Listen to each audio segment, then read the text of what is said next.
been doing behind your back, so you know what's going on. On the 21st of January, you all know, of course, that the board meets on the third Tuesday of each month at noon. And you're all welcome to come to any of these board meetings. On the 21st of January, we elected two new members into the club, Bob Jacobs and Beth Wilson. I'm sorry, Bob Bishop. I don't know how that got in there. Oh, I know. He's a potential member. I promoted him too fast. That was the 8th and 9th new members for this year. And that's pretty good. And Paul Thompson and his committee are doing a great job. We revised the list of organizations to receive donations from the club's extra funds, and you'll hear a little more about that later.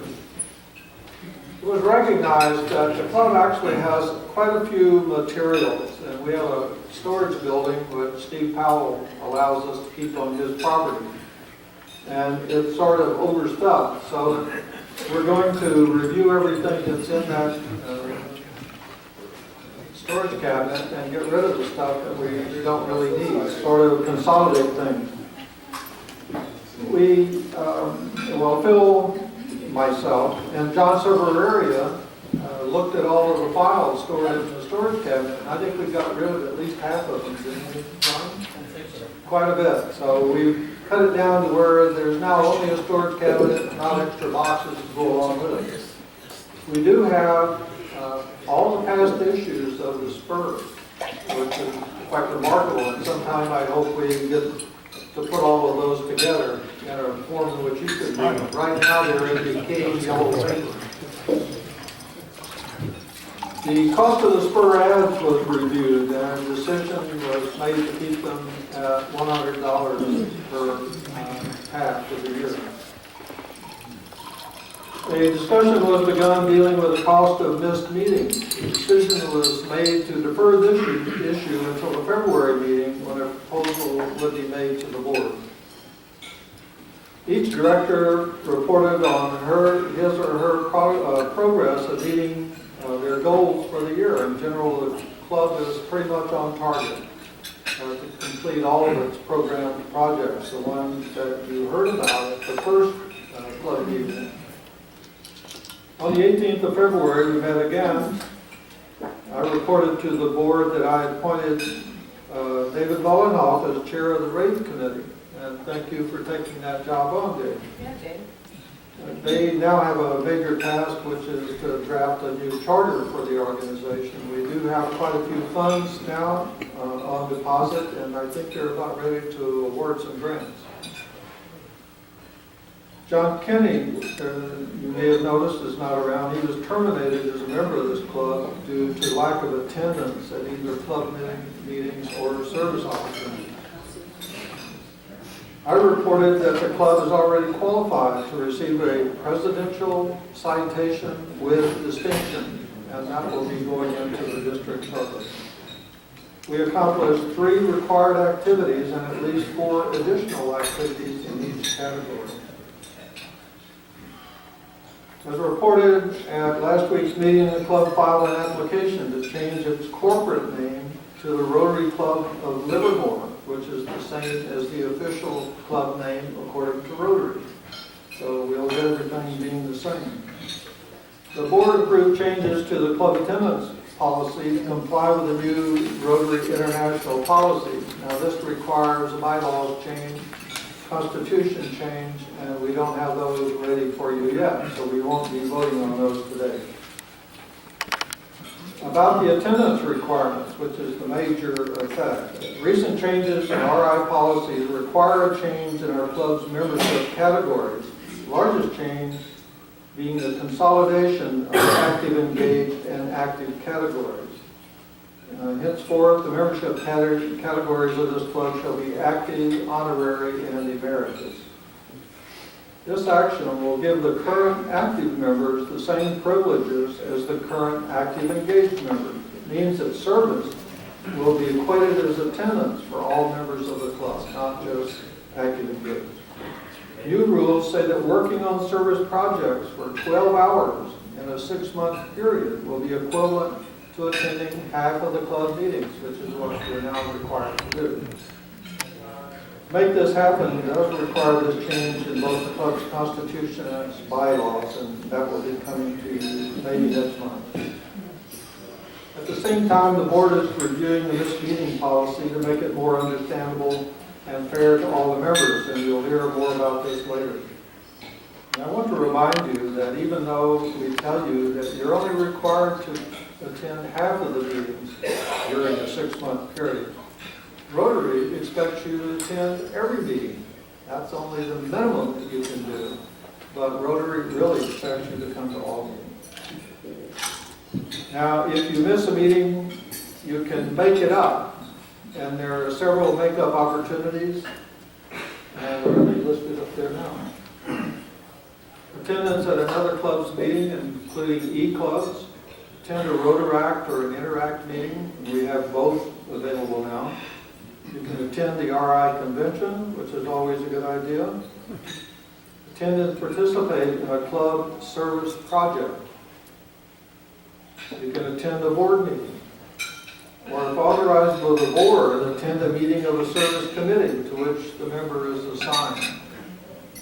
And currently, the board has not approved attendance at any committee meeting to be equivalent to attendance at one of these meetings. But the board will be reviewing them next month. You could participate through a club website like an e-club or an interactive activity requiring a minimum of 30 minutes of participation. If you log on to an e-club site, you'll find that you have to stay on for at least 30 minutes to get credit for it.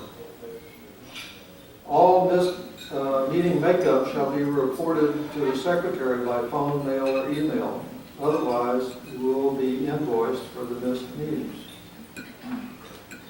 Another thing we'd like to report is that we had some money left in the international support or international services budget. It was money which we had thought we would need for the Brazil project, but we don't. So what the club did, or the board did, was approve supporting one more child at the Quanticum Burn Center in Santiago, Chile.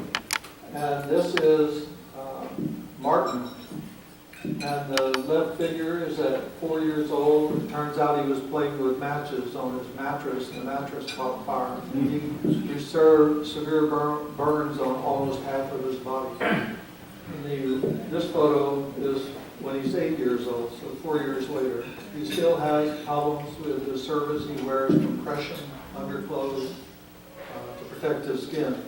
So we are now going to provide all of his support for 1 year. And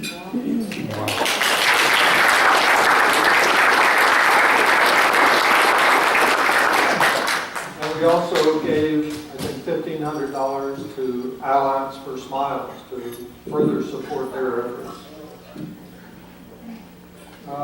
Beth Wilson. Where's Beth? Come on up. Beth is going to give us a new river talk.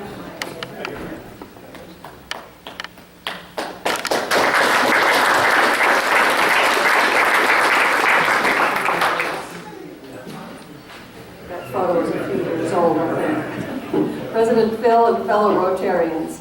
First, I want to thank all of you, but I want to tell you a little bit about myself. I appreciate that you have asked me to do this. And I thank you also for everybody who's helped me feel so comfortable in this club. I'm a fifth-generation Californian. The first person in my family to come to California was my great-great-grandfather, Charles Liscombe. He was the captain of a merchant ship that used to sail around the Horn and bring goods to Arcata. I was born and raised in Stockton, and I went to local schools through community college. My dad was a cowboy during the Depression, kind of the only work he could find, I guess. During the war, he served in the Army Air Corps, and afterwards he was able to get on the highway patrol. My mom was a teacher. My mother's family not only had ship captains, but they had many musicians also. My uncle was a professional trumpet player who played in Bob Hope's big band. And I didn't quite get all of his talent, but it was wonderful to hear him play when I was a kid. He used to play for us. My parents thought I might be musical too, so they got me a nice piano and started me on lessons when I was 6 years old, and I still have that piano and play it every day. I took flute in the band program at school starting in 5th grade, and I played all the way through school. So music was a logical choice for me to major in when I started at Delta College, the junior college in Stockton. And it actually had an excellent music program. I went on to San Francisco State College, which also had a really good music program, and I got my Bachelor of Music degree there in 1968. The University of the Pacific in Stockton had an exciting music teacher credentialing program, so I went there to get my credential. I've taught in various school districts around the Greater Bay Area, and then married and had a son. I also raised several stepdaughters who all seemed to come to us when they were teenagers. So I've taught many people how to drive. I moved to Livermore from San Ramon 31 years ago. I'd stepped out of the teaching field to raise the family and to help my husband with our photography business. When I was ready to go back to work, finding long-term, full-time music teaching positions was not always easy. What with so many cuts to the arts in the state of California. So I've worked in various other areas throughout the years. I was always active in the local synagogue wherever I lived, and I spent 9 years as a Jewish educator, teaching Hebrew, religious studies, bar mitzvah tutoring, cantor, choir director, and I was also the principal of 3 different synagogue Hebrew schools. This was all fulfilling to the soul, but not so much to the pocketbook. So, no benefits other than spiritual ones. I got back into public school teaching eventually. A job opened up in Tracy, and with the public schools there, and I taught band and orchestra instruments at various schools, mostly elementary schools, until I retired 4.5 years ago. And I've always enjoyed the outdoors tremendously all my life, and I became an active user of Sycamore Grove Park quite a number of years ago. I got to know the rangers there, and I could see that they needed some volunteer help in their office. So I did that for a couple of years, and before I applied for a position on the LARPD Board of Directors. Dale Turner had retired from the board midterm, and I was appointed to fill out his term. A year later, I actually had to run for office. And thank goodness I did win. I knocked on every single door north of the freeway. 10,000 people supposedly live there. I really enjoy being on the board, of course, tremendously, and learning more about the Park District all the time and representing the people of the Livermore area in making policy decisions. Then I discovered that when you're on one board, people ask you to be on other boards. So now I'm also on the boards of the Pleasanton Community Concert Band, the Livermore Amador Symphony, and 2 or 3 others. Even though I majored in flute, I played drums in the band and violin in the symphony. Music education majors need to learn at least the basics to all the instruments, and as I always say, I play many instruments badly. But it's really a lot of fun, of course, to play in local groups and to make music for local audiences. Just last Saturday night, we had our symphony concert, and many friends have come up to me since then and said how much they enjoyed the concert, particularly the kids. We had our high school contest winners play solos with us, and they are just amazing young people who can do that. A couple of years ago, Alan Frank invited me to a Rotary meeting, and then the Streeters invited me to attend the Music Scholarship Awards meeting. I realized I knew a fair number of people here. I was impressed with the work Rotary does, both locally and around the world. I wasn't quite ready to become a full-fledged Rotarian, but then the Friends of Rotary came into being, just at the right time, and I felt it was a good fit for me. After participating in a number of Rotary functions, as well as a number of the meetings, I decided it was time to become a full Rotarian. I've certainly enjoyed the good fellowship, meeting lots of wonderful new people, and participating in some of the projects that the club does, and I look forward to being involved for many years to come. Thank you.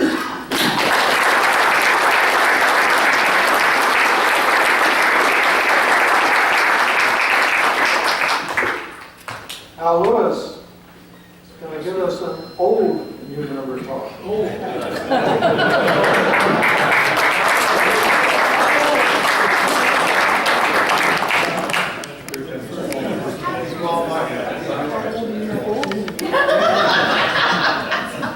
She's being sassy over there.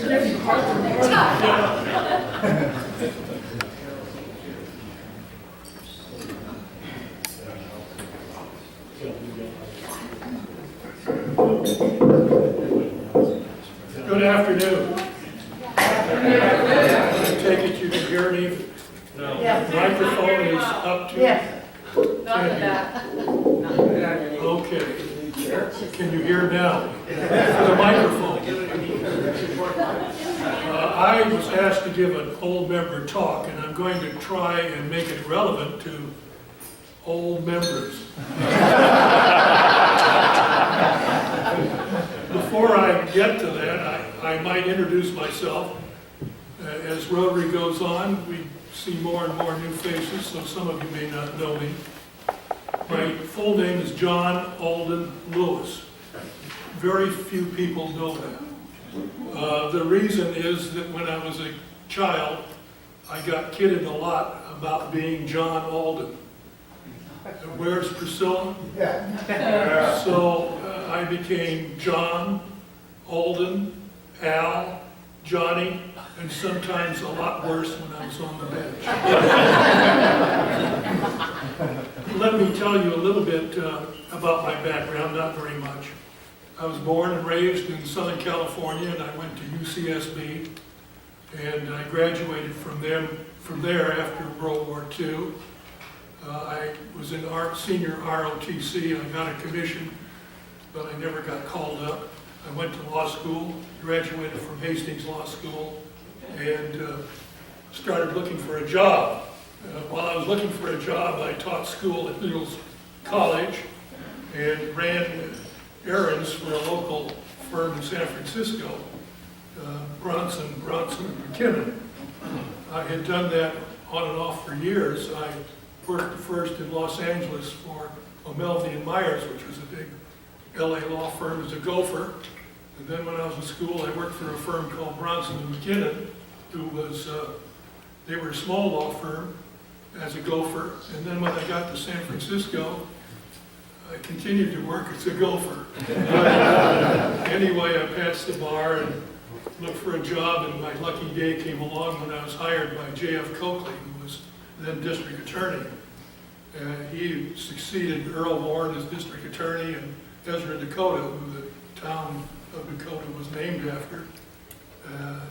He was a great guy to work for. He was very human, had a good sense of humor, and had to have a lot of tolerance because a lot of us raised a lot of hell. Young guys, you know, and it was a wonderful place to learn to practice law, and I thank my lucky stars I had that opportunity. I stayed there until 1964, when I came across an opening in Livermore to become city attorney, and I took that, and my first classification in Rotary was in 1966 as city attorney. Rotary has always been a part of my life since I came to Livermore. I've been in Rotary 50 years now.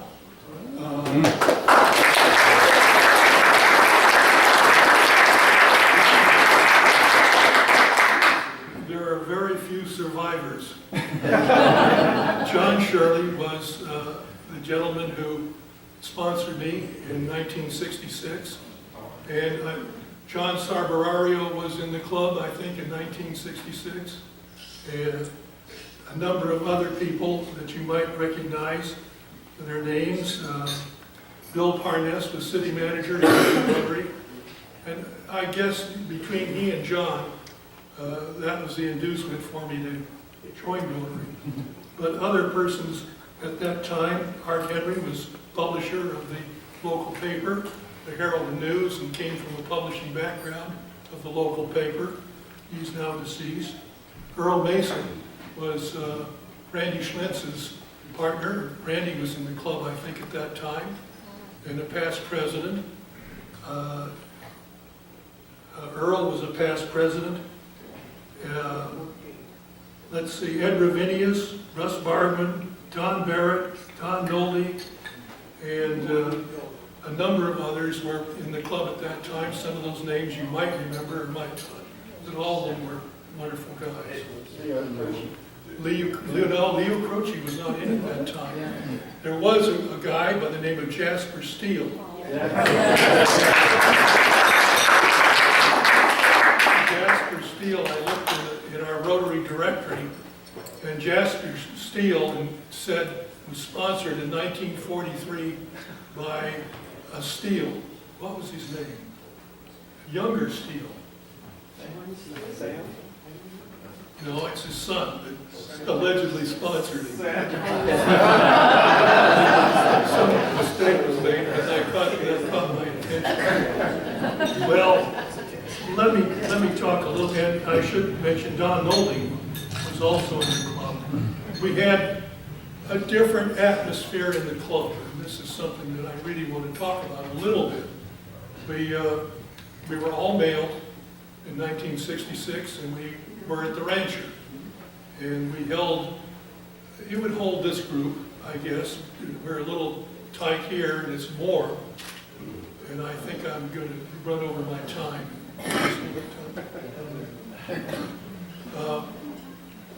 The club, I joined Rotary after having made a choice between Lions and Rotary. Both of them were good clubs, both of them social organization and service clubs. But this club, I think, was more active in the community, and I thought, and younger, and I joined because of those things.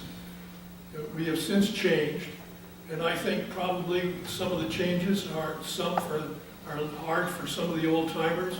But by and large, I think it was the appropriate thing to do with the times. In those days, we had a crab feed, and that was our principal fundraiser. Now we have a number of fundraisers, and sometimes I think we have too much. We will sit in a meeting and have 2 or 3 people give a speech about something that was happening next weekend. You couldn't possibly do all the things that we have in the club. And I kind of miss the president's big service job. We would raise funds in addition to the crab feed by the president's project. Sometimes it was to refurbish a house, sometimes it was to do something else, but we tried to get everybody working in it, whether it was refurbishing a park or whatever it might have been. And I kind of miss those days because we did have a lot of friendship and a lot of sociability. I think that I've probably taken up as much time as I really want to do before boring you to death. There's one thing I've got to do. And my friend Rich DeLocke was here, and Sue. I've spent a lot of time, and the most pleasurable time in my life, fishing with Rich. And I was at their house a number of times for various things. We both like to fish.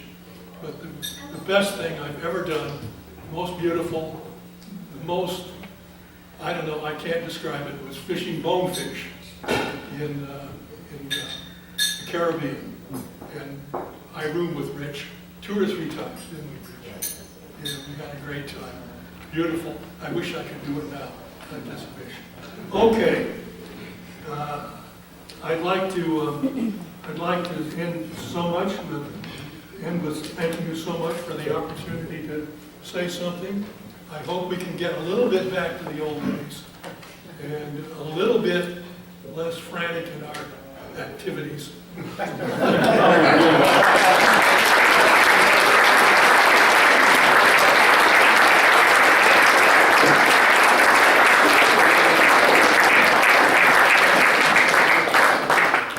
Bonnie Knox has something to say. I'm glad this microphone is made for me. And just for the record, I did join this club because of the younger heart singer, so thank you. Anyhow, first of all, President Phil, thank you for allowing me a few minutes to speak today. The reason why I'm speaking today is because I need your help. You know, earlier spoke about having a dream. I have a dream, which I never knew I had one until I came here. For those of you that know me, I was born, in a slave labor camp in 1972. From 1972 to 78, I lived in a slave labor camp where about 2.5 million of my people were killed. I was part of the 60% that lived. In 1978, I walked to Cambodia from Thailand. It took about 6-7 days and whatnot, crossing the border into Thailand. I ate just about every bug, animals that you could think of in order to survive. I came close to death so many times. I could tell you stories and stories after stories. I even got to hunt for my own food in the Philippines for 8.5 months, and that was the best childhood I could ever have. Came to the United States in '83, dumpster dive every day. The minute I learned how to ride a bicycle, a girl's bicycle, a pink one with one pedal. And from there, in 1984, moved to California and became a child laborer, working out in the fields with the Hispanics. Went all the way to Oregon, worked every summer. Didn't speak a word of English when I first came here. I still have a dictionary that I stole from 3rd grade today. For the longest time, I couldn't find the word each other. Now I know what it is, just so you know. But it's been a struggle. I went through a divorce, put myself through a police academy. It took 4 years, 4 long years, just to pass the test into the police academy. I passed by 3 points. I don't know if you know, but I mentioned a while back as well that at one point when I was a reserve police officer in Stockton, I was accused of a drive-by shooting suspect. My gun and badge were taken away from me for 6.5 months until I passed all the lie detector tests and got hired here at Livermore PD. So it has been a long, long road.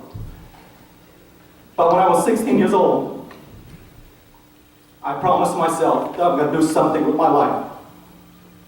That I was going to make a difference. Now my dream is about to come true.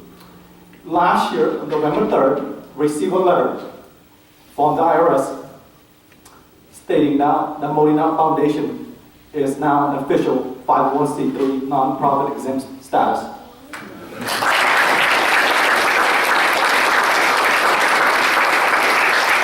The reason why I'm telling you that is because I have a dream for the longest time that I never knew. But I knew that I wanted to help. I want to serve others. That's why I became a police officer. Just love people. But more important, I love kids. So I said, what am I going to do? I really want to serve. So the foundation is created on a premise of serving children. So what we do is we raise money, scholarship money, to allow middle school students, for now, until we open up to high school later, to allow them to participate in arts, athletic, and leadership. For arts and athletic, they have to apply for the money first, and then volunteer their time, and then we'll give them the money to the organization that they want to participate in. But more importantly, what we want to be known for is our leadership. Hopefully, it is my hope that eventually our foundations become an institute for youth leadership. And how are we going to do that? We want to have Leadership Academy down the road. I'll give an example. I've done a couple of focus meetings now with 30, 40 kids at a time.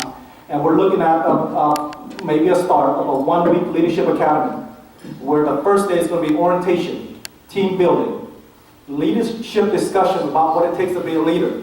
Next 3, 4, 5th, 3rd, 4th, and 5th day, we learn about presentation skills, communication skills, interview skills, job skills, networking skills, conflict resolution skills, and then we end it with a community service project that allow our children to serve and give back to the community. That's what we want to do. So, on that note, I need your help. On April 30th, we are for the first time going to sponsor 150 to 300 students at Christensen Middle School. We hired a company called CASTLE, which is California Students of Association of Student Leaders.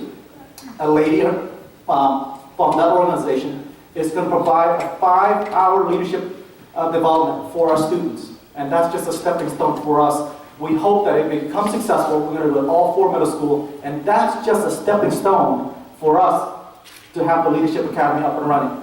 And with your help, it's going to help us tremendously. It costs about $25 per person, per student, to be included in this process.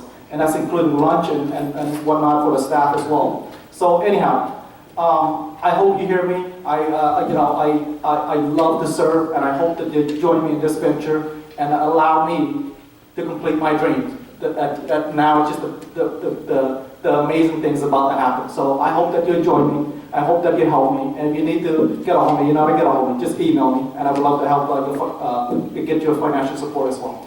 Thank you so much. Really appreciate it.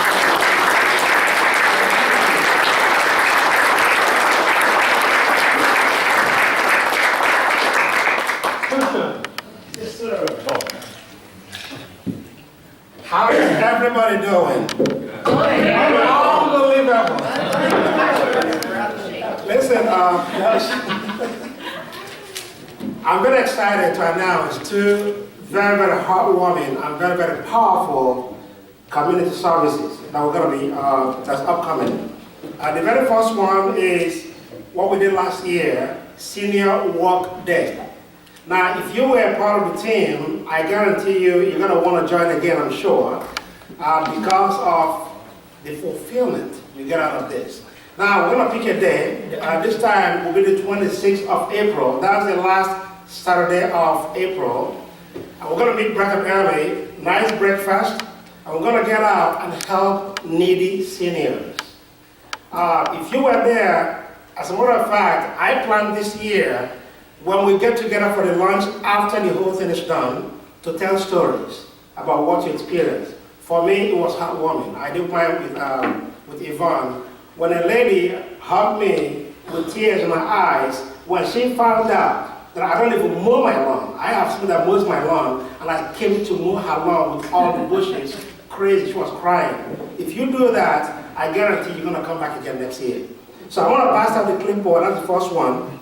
The second one, if you've been watching a lot of documentaries, you're going to see what happens, to our men and women in the armed forces, all the veterans. So they're coming home. When they come home, many people are lost, trying to get hired back in the workforce. While they're there in Afghanistan and Iraq, as a matter of fact, the family is suffering. And I couldn't believe what they were being paid to go and fight and endanger their lives to be killed in the war front. We are having a Habitat for Humanity help. How many of you have built a home with Habitat for Humanity? Perfect.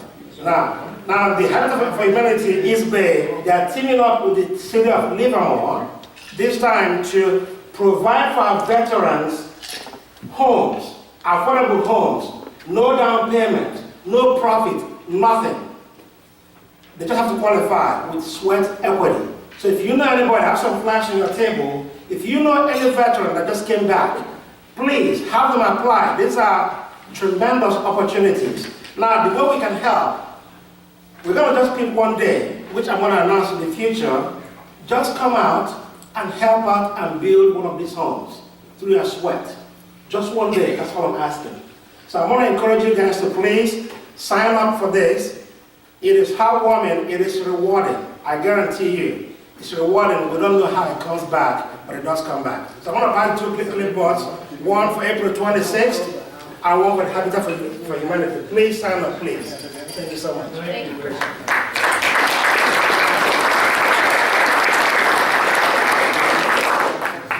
I believe we're going to have a rodeo parade this year. Paul? Yes.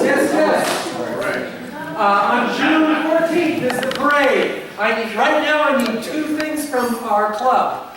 First is we need nominations for Parade Marshal and Community Service Award winner. So tell anyone who's part of the board, tell Phil, you can tell me who you would recommend or nominate as our Community Service Award winner and as our Parade Marshal. The second is we need sponsors to pay for the parade. So if you would like to be a sponsor, if you know someone who has a business that's next door to you that might want to be a sponsor, contact me and I'll talk to them. So those are the two things I need right now. I need sponsors and I need nominees for our two service award winners. We'll take anything, but $100 is really great. But we'll take anything. Okay, thank you, Paul.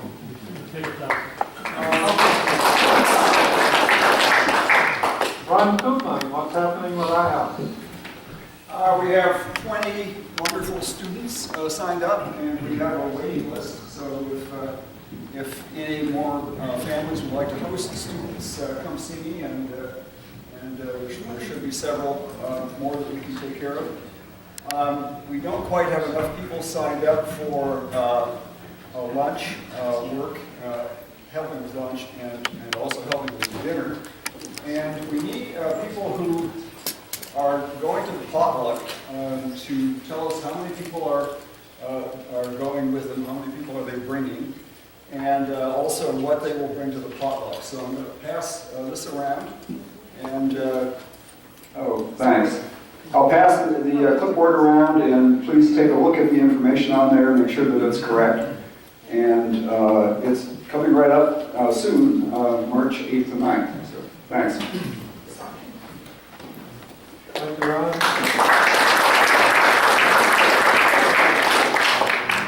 I learned something today, just this morning actually, that I wasn't aware of.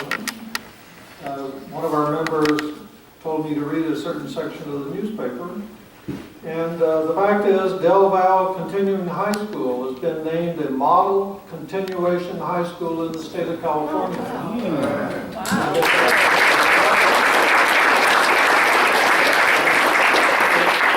Only one of 3 in the Bay Area, or 6 in the Bay Area, 3 in the East Bay. John Shirley, would you please stand up? Oh, boy. John, I heard that you purchased a new Prius automobile. I have another question. I also heard that at the age of 89, you purchased a 15-year warranty on your car.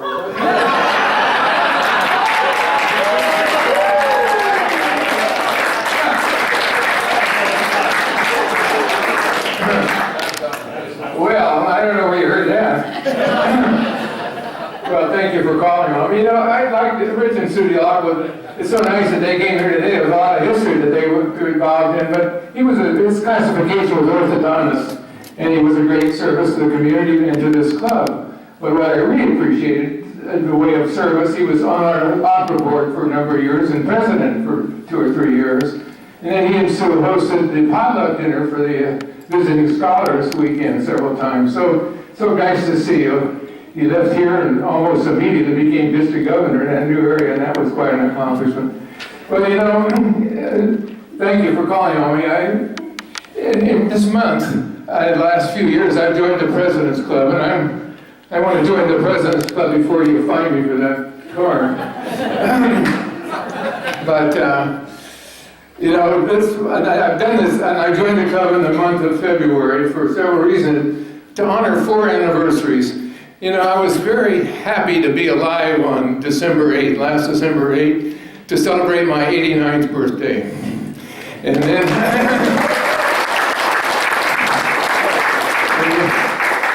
in 2 months, Helen and I will have been married 63 years. And then in this month of February, it's an anniversary. It was 60 years ago that I came to Livermore to start a veterinary practice. And then it was 58 years ago this month that I joined this Rotary Club. So I'm glad to join the President's Club, and I'll give the extra 50 to the Music Scholarship Fund.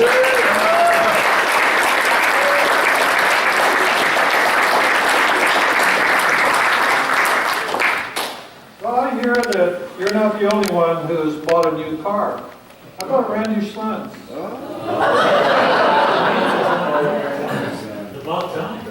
I'm over here.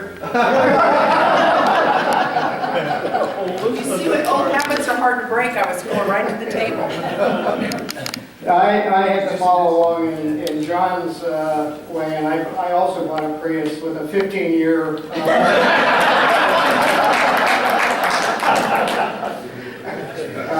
Unfortunately, I don't quite meet his age. This year I'm going to be 80, not 89. But anyway, 15 years, that's quite.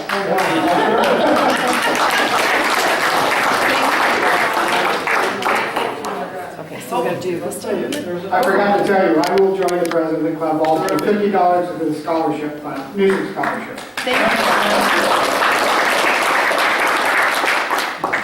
another one, John Sarpereria.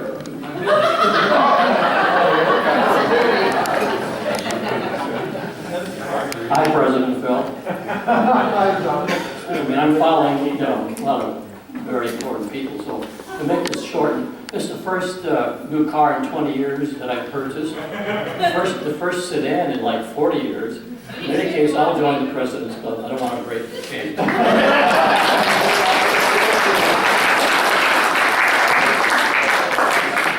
I even have one more. Oh, dear. Ron Koopman.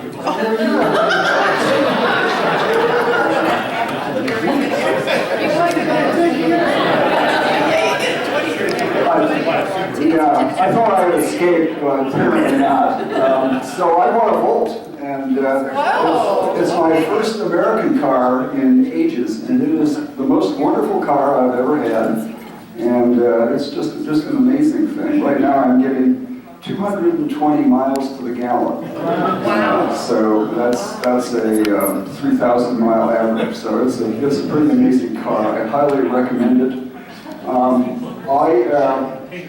I would like to give $50 to the club and $50 to the music scholarship fund. Thank you very much.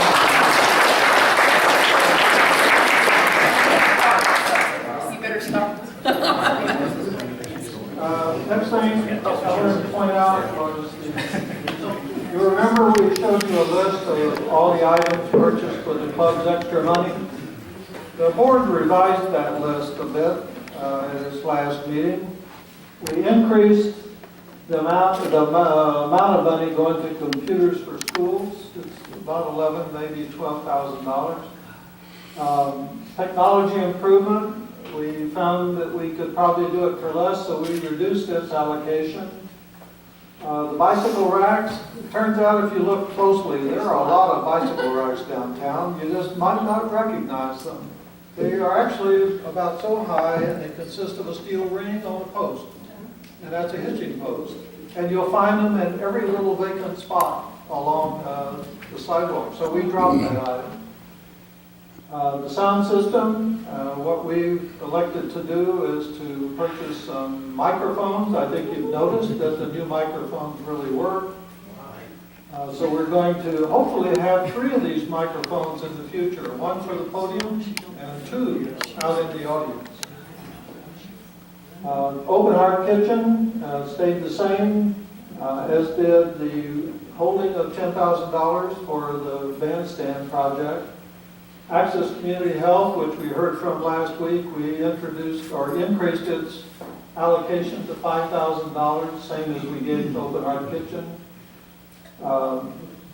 Rotary Foundation stayed at $5,000, and we told you that that money was distributed amongst all the members, so every member in this club got a donation to the Rotary Foundation.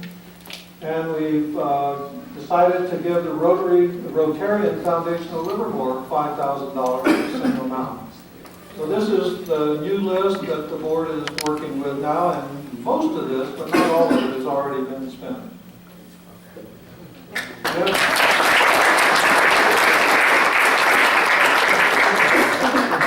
If you have a question about the rationale for any of these, you can ask me now if you want. Okay. I'm going to open the meeting now for open discussion. Any questions you might have for the board or anyone else in this hall? Anyone have anything they want to talk about? Well, if not, then I think I'm going to turn this over to Paul Brown, and he can award Paul Harris Poem. This is amazing to go through here. Amazing ways.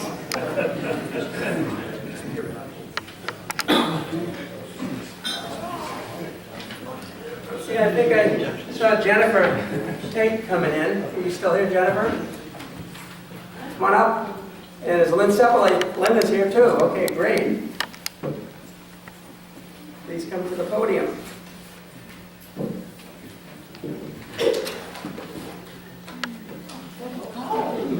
Let there be light.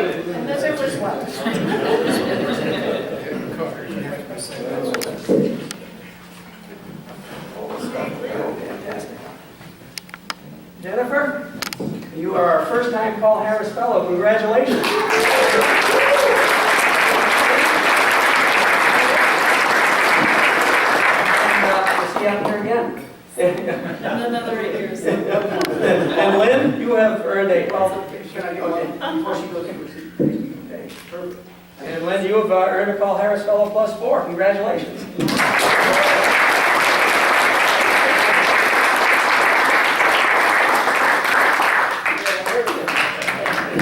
You know, please keep in mind that Paul Harris Awards are simply a recognition that a member has given to the Rotary Foundation, but the truly lasting recognition is what our donations accomplish. And we've exceeded our goal this year, $35,000 goal for the annual program fund drive, and we're still accepting donations, and I think we got some today with the President's Club sign-ups. And as you know, we're in the middle of our Polio Plus drive. Charlie Wasser a few weeks ago gave a very eloquent presentation on what the goals of polio elimination are and how close we are. As you've seen many times, we are this close to eliminating polio as a childhood disease. And as I've announced before, we are providing matching points for Polio Plus donations, and this will get you to your next Paul Harris Fellow level twice as fast as you normally would get there. In order to qualify for this, the donations Polio Plus have to be made by June 1st, and the minimum donation to do this is $100. So please see me. I did put pledge cards on the table here today, but they will be put on the table for the next months until we reach our goal. And we're fairly close to reaching our goal, but we really want to exceed it by a lot. So thank you very much.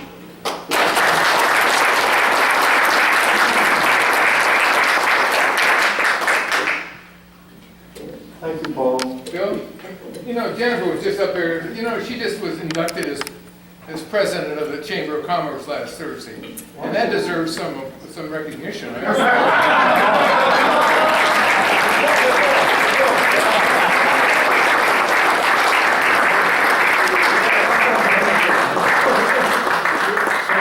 think John threw you under the bus there. Under his new Prius. Yeah, so as some of you know, because you were there, I was sworn in as the chair of the Livermore Valley Chamber of Commerce Thursday night. And I'm looking forward to that role this year. And for that, I would like to give $50 to the club and $50 to the Dictionary Project. And thank you.